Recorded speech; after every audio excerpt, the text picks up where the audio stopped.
Bapak, Ibu, saudara-saudaraku, Shalom. Selamat ketemu lagi dengan pembahasan dari kitab Galatia.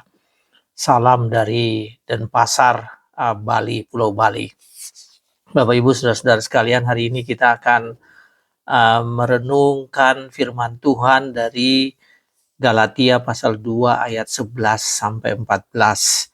Dan saya memberi judul bagi renungan ini atau pemahaman perikop ini, yaitu tentang kemunafikan pelayanan, ya, kemunafikan dalam persekutuan atau kemunafikan pelayan atau kemunafikan pelayanan. Nah, hipokresi, ya, kemunafikan. Hipokrit adalah orang yang munafik. Dan apa itu kemunafikan? Kemunafikan itu artinya bermuka dua atau bahkan bermuka jamah, ya. Dia di lain tempat dia mempunyai lain wajah atau lain muka.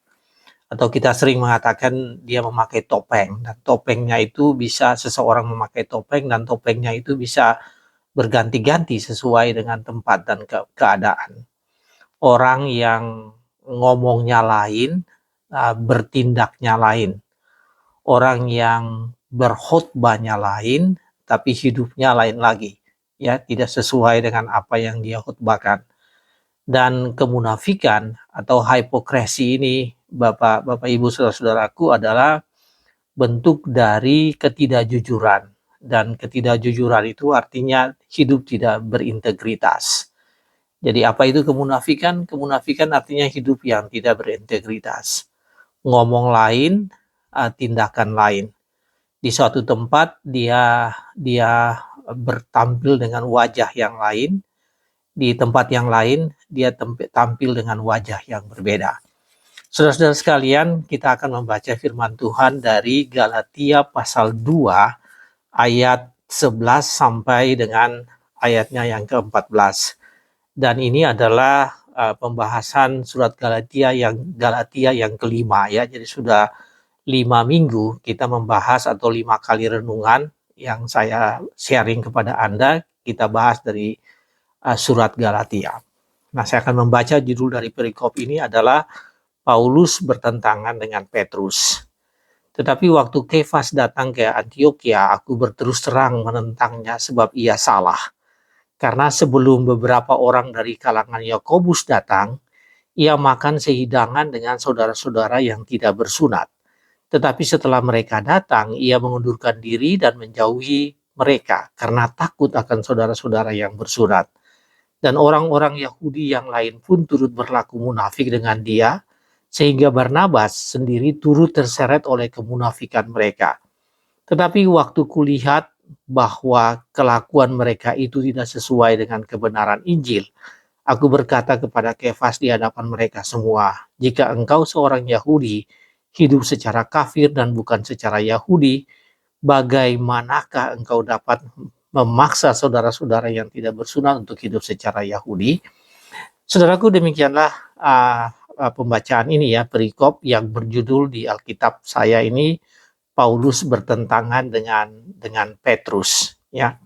Kalau kita baca di Alkitab yang terjemahan lain disebut Paulus menegur Petrus. Nah, Bapak Ibu saudara-saudara sekalian, kejadian ini yaitu terjadi di Antiokhia ketika Petrus dan beberapa orang saudara datang dari Yerusalem untuk mengunjungi jemaat-jemaat Tuhan yang ada di Antiokhia. Lalu kemudian dia di sana dia makan bersama-sama dengan orang-orang yang bukan Yahudi, yang disebut dengan orang-orang Kristen baru, orang-orang Kristen yang tidak bersunat. Tetapi kemudian ketika ada orang-orang yang bersama dengan Yakobus, jadi mereka yang merupakan disebut orang-orang Yakobus, artinya orang-orang yang mengikuti ajaran ya bersama-sama dengan Yakobus. Ketika datang ke Antiokhia juga, maka Petrus menarik diri, seolah-olah tidak makan bersama-sama dengan orang-orang yang non-Yahudi yang telah menjadi Kristen itu. Dan karena itu Paulus melihat bahwa apa yang dilakukan oleh Petrus ini adalah salah satu bentuk dari apa yang disebut dengan hipokrisi tadi, hipokrit, perbuatan yang munafik. Dan karena itu Paulus menegur Petrus. Nah, Bapak Ibu Saudara sekalian, ada dua hal yang bisa kita pelajari dari perikop ini. Yang pertama bahwa kemunafikan seorang pelayan atau kemunafikan pelayan itu bisa merupakan contoh bagi jemaat melakukan hal yang sama. Jadi ketika jemaat melihat bahwa ternyata pelayan ini tidak melakukan apa atau bermuka dua tadi atau munafik tadi, maka kehidupan yang sama bisa juga dilakukan oleh orang-orang yang mengikuti ajaran dari pelayan itu. Ya, jadi mengikuti apa yang dilakukan oleh gurunya. Maka kalau seorang guru itu munafik, seorang pelayan itu munafik, maka kemunafikan itu bisa diikuti oleh para muridnya. Nah, saudara-saudara sekalian, seperti tadi saya sampaikan bahwa Petrus dari Yerusalem mengunjungi jemaat-jemaat yang berada di Antioquia. Dan kita tahu bahwa Antioquia jadi selain Yerusalem, pada saat itu Antioquia itu merupakan suatu pusat dari kekristenan yang berkembang di luar Yerusalem. Bahkan kita tahu bahwa jemaat di Antioquia lah yang disebut pertama kali sebagai jemaat Kristen. Jadi mereka yang disebut dengan pengikut Kristus atau Kristen itu pertama kali atribut itu disampaikan bagi jemaat yang ada di Antioquia. Ya, itulah mereka adalah jemaat yang non-Yahudi. Nah, tadi seperti saya sebutkan di dalam ayat 12 tadi kita melihat bahwa Petrus makan bersama-sama dengan mereka, orang-orang non-Yahudi. Tetapi kemudian beberapa Yahudi lainnya juga makan bersama-sama dengan dia. Jadi bukan hanya dia, tapi Petrus dan beberapa orang Yahudi lainnya, bahkan Barnabas. Nah, kita tahu bahwa Barnabas ini adalah rekan sepelayanan dari Paulus. Dia seorang Lewi dan dia diutus untuk bersama-sama dengan Paulus dari Yerusalem, dan pernah Barnabas dan Paulus ini pergi ke Yerusalem untuk mempertahankan apa yang mereka lakukan, bahwa mereka melayani orang-orang non-Yahudi. Jadi pada saat itu juga ada Barnabas. Jadi bukan hanya Petrus, tapi Barnabas dan beberapa orang Yahudi lainnya melakukan hal yang sama, yaitu mereka makan bersama-sama dengan jemaat yang non-Yahudi tadi. Tetapi ketika ada orang-orang dari Yerusalem yang datang, yang merupakan disebut dengan kelompok Yakobus, atau orang-orang yang bersama-sama dengan Yakobus, ketika mereka datang ke Antioquia, maka kelompok tadi yaitu Petrus dan Barnabas dan orang-orang Yahudi lainnya itu mereka seperti menarik diri dan tidak, seolah-olah mereka tidak makan bersama-sama dengan orang-orang yang non-Yahudi itu. Nah, saudara-saudaraku, ini adalah salah satu bentuk dari kemunafikan, ya. Hipokrisi tadi yang saya sebutkan.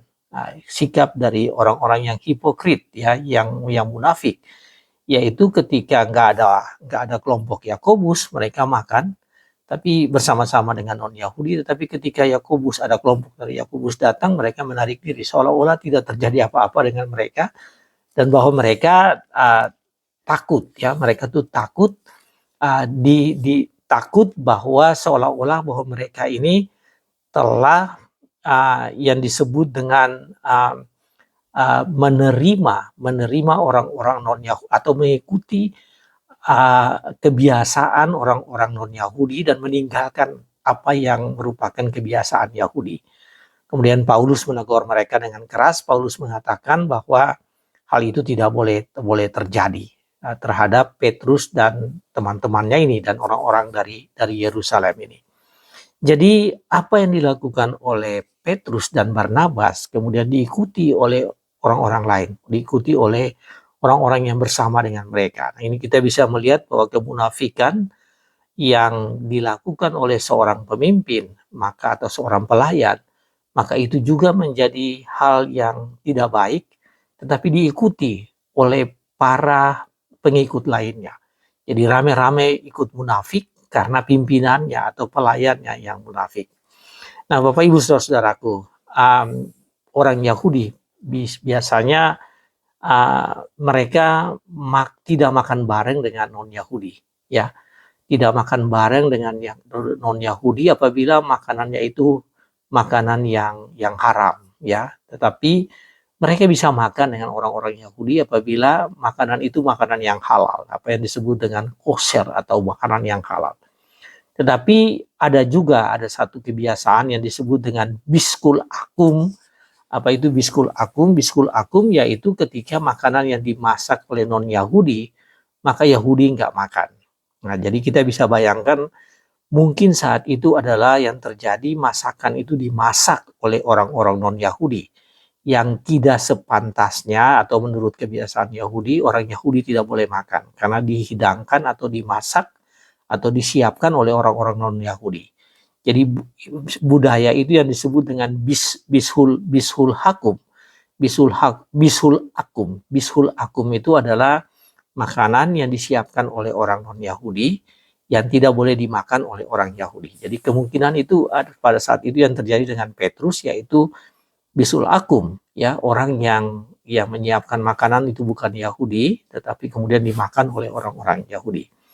Nah, jadi itulah apa yang terjadi pada saat itu, yaitu bahwa Petrus ini tidak betul karena dia seolah-olah dia tidak makan ketika orang-orang Yakobus datang menemui mereka pada saat itu, tapi sebetulnya dia dan orang-orang Yahudi lainnya yang bersama-sama dengan dia makan bersama-sama dengan orang non-Yahudi pada saat itu.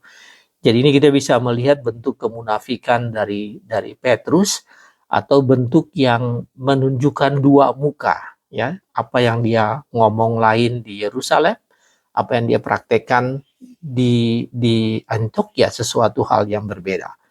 Dan itu sebetulnya sangat mengganggu bagaimana pemberitaan firman atau Injil kebenaran itu kepada orang-orang yang non-Yahudi. Karena sudah sepertinya bahwa Petrus menampilkan hal itu tidak sungguh-sungguh ketika dia tidak bersama-sama dengan orang Yahudi, ya.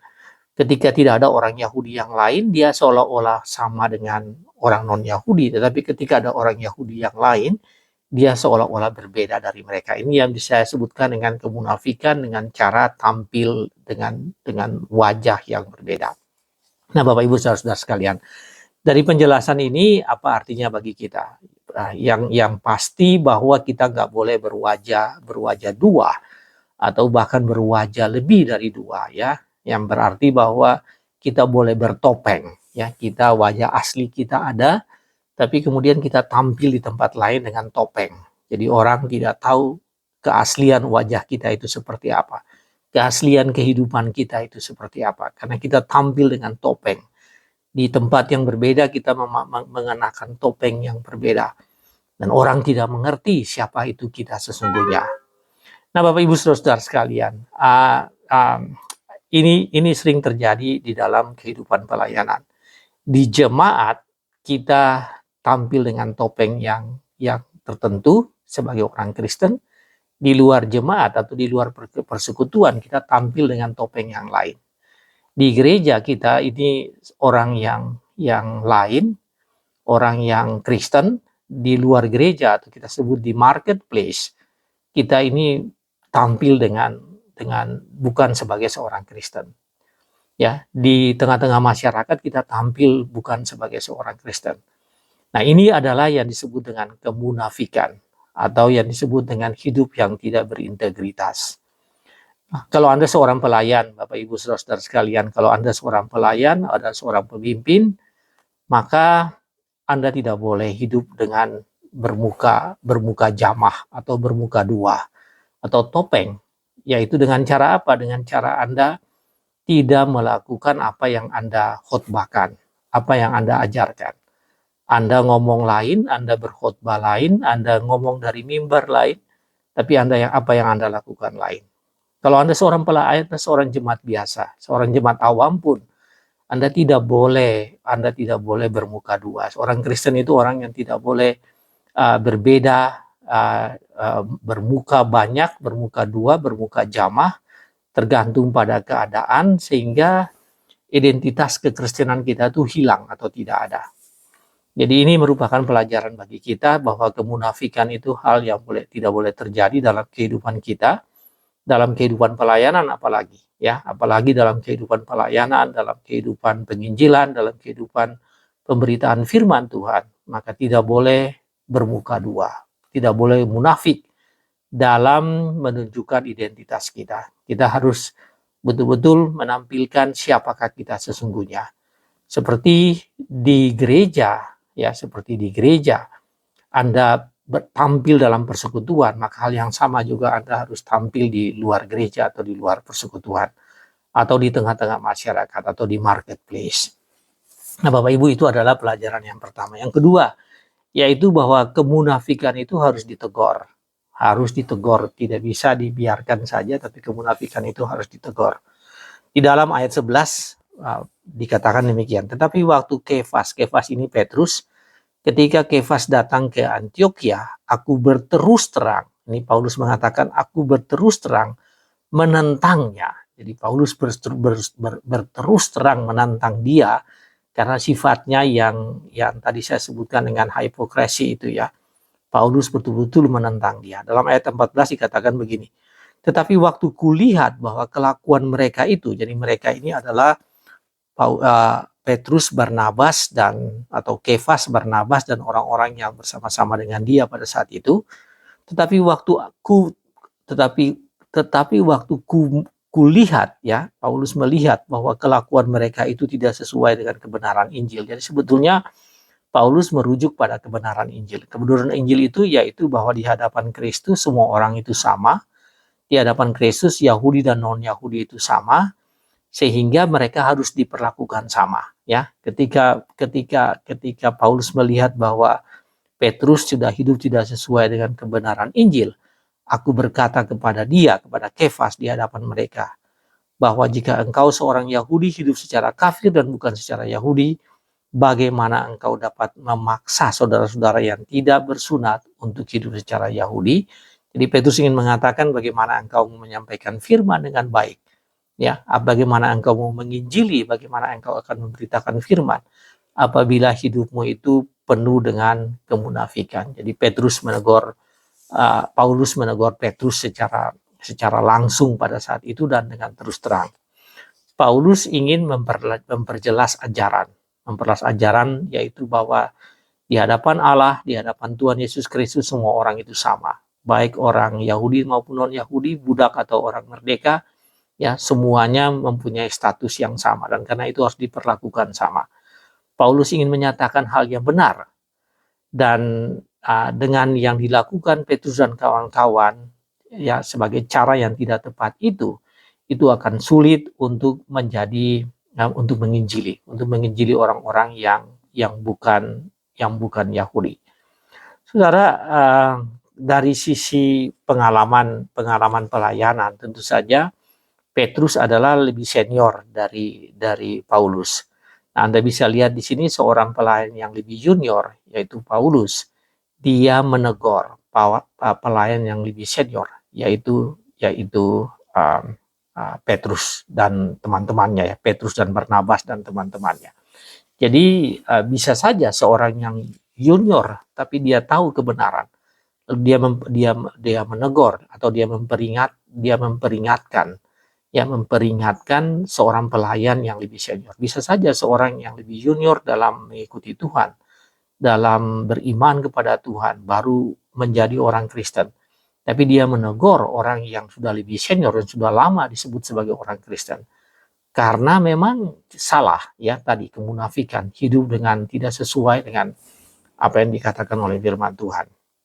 Bapak Ibu saudara sekalian, namun demikian kita harus sadar bahwa kita harus pahami bahwa menegur itu harus punya dasar yang kuat. Dan Paulus menegur Petrus karena ada dasarnya. Dia tahu bahwa Petrus berbuat salah dan dia menegur. Nah, dalam perjanjian lama, Bapak Ibu saudara sekalian, pernah Raja Daud ditegur oleh Nathan. Nah, kita tahu cerita ini, bagaimana Nathan datang dan menegur Raja Daud. Dia menegur dengan sangat keras Raja Daud. Karena Daud membunuh Uria, ya, Daud membunuh Uria dan mengambil istri Uria yaitu Batsheba sebagai istrinya. Dan berbuat zina dengan Batsheba dan kemudian dia mempunyai rencana jahat, dia melakukan hal yang jahat. Dia membunuh Uria secara tidak langsung, ya menempatkan Uria di depan pasukan yang sedang berperang, dan kemudian Uria meninggal, dan kemudian dia mengambil Batseba sebagai istrinya. Nah, Nabi Nathan datang dan menegur dengan keras. Jadi menegur adalah sesuatu yang bisa terjadi dalam kehidupan kita. Sesama pelayan atau sesama orang Kristen, sesama orang percaya, kita menegur. Tetapi teguran itu ya mempunyai alasan yang jelas. Dia tahu, Nabi Nathan tahu bahwa Daud ini sangat munafik, ya, penuh dengan kemunafikan tentang kasus Uria dan Batseba ini. Maka Nathan datang dan menegur Raja Daud. Saudara-saudara sekalian, apa ini artinya bagi kita? Ini artinya bagi kita bahwa Anda harus siap apabila Anda ditegur. Ditegur oleh orang lain, tapi yang paling utama yaitu kita harus selalu siap apabila kita ditegur oleh firman Tuhan. Kita ditegur dari mimbar, ya, penginjil, kita ditegur oleh penginjil atau oleh mereka yang bawa firman dari mimbar, para pelayan Tuhan, para pendeta yang menegur kita sebagai jemaat. Kita harus siap ditegur. Karena memang firman Tuhan itu bermanfaat untuk mengajar, kemudian menyatakan kesalahan. Nah, menyatakan kesalahan ini artinya menegur, ya, menyatakan kesalahan, memperbaiki kelakuan, dan membimbing dalam kebenaran. Itu adalah firman Tuhan. Jadi kalau zaman yang tadi kita sebutkan, Petrus dan Paulus, memang rasul-rasul ini saling menegur, ya, menegur satu dengan yang lain. Paulus menegur Petrus, Nabi Nathan menegur Raja Daud. Tapi sekarang ini kita bisa ditegur langsung oleh firman Tuhan, melalui penyampaian firman Tuhan. Kita mungkin juga ditegur oleh kawan sekerja, oleh teman sesama pelayan, sesama hamba Tuhan. Mungkin kita ditegur juga oleh sesama jemaat yang menegur kita, karena sebetulnya mereka tahu ada dasarnya untuk mereka menegur, karena kita salah. Atau karena teman kita salah, karena kita salah maka teman kita menegur. Tetapi juga Anda bisa menegur. Anda juga bisa menegur bila ada dasarnya. Ya, bila Anda tahu ada temanmu atau siapapun yang memang salah dan kemudian Anda bisa menegur, tentu dengan cara yang santun, cara yang sopan, Anda juga bisa menegur. Tadi Paulus kepada Kefas, Paulus berterus terang. Paulus dikatakan di dalam ayat 11 tadi, ya, Galatia 2 ayat 11, aku berterus terang menentangnya. Ya, jadi ini betul-betul secara langsung dan di depan banyak orang Paulus menegur Kefas, ya. Paulus menegur Petrus. Mungkin bagi kita sekarang kita tidak mengambil, mungkin Anda tidak mengambil jalan menegur secara langsung terus terang. Tapi mungkin hanya empat mata, mungkin hanya dengan bahasa yang halus, mungkin di dalam suatu pertemuan, ya, salah satu sidang atau pertemuan di dalam persekutuan, lalu kemudian Anda menyampaikan pendapat sesuatu yang sebetulnya secara tidak langsung menegur apa yang salah, apa yang terjadi. Tapi itu harus dilakukan. Itu bisa dilakukan oleh Anda. Itu harus dilakukan oleh Anda sebagai bagian dari persekutuan. Dan Anda sebagai orang yang melayani, sebagai pelayan, harus juga siap untuk ditegur. Dan apabila itu benar teguran itu, maka Anda harus memperbaiki diri. Jadi Bapak Ibu Saudaraku, tidak boleh munafik, tidak boleh hidup dalam kemunafikan, jangan berwajah lebih dari satu, harus hanya satu wajah saja, jangan mengenakan topeng, tetapi juga harus siap untuk menegur dan siap untuk ditegur, demi untuk kemajuan persekutuan, demi untuk kemajuan pelayanan, demi untuk kemajuan pemberitaan firman Tuhan, demi untuk kemajuan gereja, perkembangan gereja. Maka para jemaat dan hamba-hamba Tuhan kita harus saling memperingatkan satu dengan yang lain. Saudara, sebagai pelajaran bagi kita, jangan sampai kita pakai masker dalam melayani Tuhan. Pakai masker dalam melayani Tuhan. Di gereja kita punya wajah yang asli, di tempat yang lain kita mengenakan masker. Tidak boleh memakai masker dalam melayani Tuhan atau sebagai orang Kristen. Jangan berdua wajah atau berjamah wajah dalam melayani Tuhan. Ya, dimanapun kita berada, identitas kita itu harus transparan, terbuka. Ini yang disebut dengan integritas. Yang tidak terpecah-pecahkan, tidak terbagi-bagi karena keadaan, situasi, dan kondisi. Tapi kita tetap satu. Sebagai orang-orang yang mengasihi Tuhan dan melayani Tuhan, maka itu adalah satu. integritas. Tidak boleh berwajah lebih dari satu. Saudara sekalian, bangun sistem menegur dan ditegur. Ya, memperingatkan dan diperingatkan dalam persekutuan bersama. Saya ingin mengatakan bahwa ini agak mudah kalau ini sesama teman yang sejak muda membangun persekutuan, kemudian tumbuh sama-sama dan melayani sama-sama, maka menegur dan saling ditegur ini bisa berjalan dengan baik. Tetapi ini tidak menutup kemungkinan bagi kita untuk saling menegur kepada orang yang lebih senior atau junior kepada orang yang lebih senior, atau sebaliknya orang senior menegur orang yang lebih junior. Nathan sebagai seorang nabi ya menegur raja, itu luar biasa ya, hubungannya itu sangat hubungan yang hebat, yang sangat berbeda, tapi Nathan mau menegur. Paulus sebagai pelayan yang junior dalam hal lama mengikuti Tuhan, ya, dia menegur Petrus sebagai orang yang lebih senior. Tapi juga orang yang senior bisa menegur orang yang lebih junior, dan seharusnya orang yang senior, pelayan yang senior menegur pelayan yang lebih junior. Nah, saudara-saudara sekalian, pertanyaannya mengapa kita harus membangun kebiasaan ini? Karena inilah firman Tuhan bahwa kita harus saling menegur. Dan tentu saja sebagai pelayan Tuhan, Anda menegur, Anda menyampaikan firman Tuhan, dan firman Tuhan itu bermanfaat untuk menegur, menyatakan kesalahan. Menyatakan kesalahan itu adalah menegur, menyatakan kesalahan. Dan Anda harus percaya, dan kita semua harus percaya, yakin bahwa dengan peringatan dan teguran, maka pemberitaan firman Tuhan maka akan semakin baik dilakukan. Pemberitaan firman Tuhan akan semakin objektif disampaikan, dan gereja dan persekutuan akan semakin berkembang. Jadi apabila tidak ada yang mengoreksi, ya, maka bisa saja persekutuan dan pelayanan itu berjalan ke arah yang salah. Salah karena tidak ada yang koreksi. Tapi apabila ada yang koreksi, maka itu akan membuat persekutuan, pelayanan, kehidupan bergereja, kehidupan persekutuan itu akan semakin berkembang. Jadi Bapak Ibu Saudara sekalian, dari Galatia pasal 2 ayat 11 sampai 14 ini mengajarkan kepada kita bahwa tidak boleh munafik, dan apabila ada kemunafikan di dalam kehidupan pelayanan dan persekutuan, jangan segan-segan untuk mengoreksi itu. Selamat bersekutu, selamat beribadah, selamat melayani, dan kiranya firman Tuhan ini menjadi berkat bagi Anda. Tuhan berkati saudara sekalian. Amin.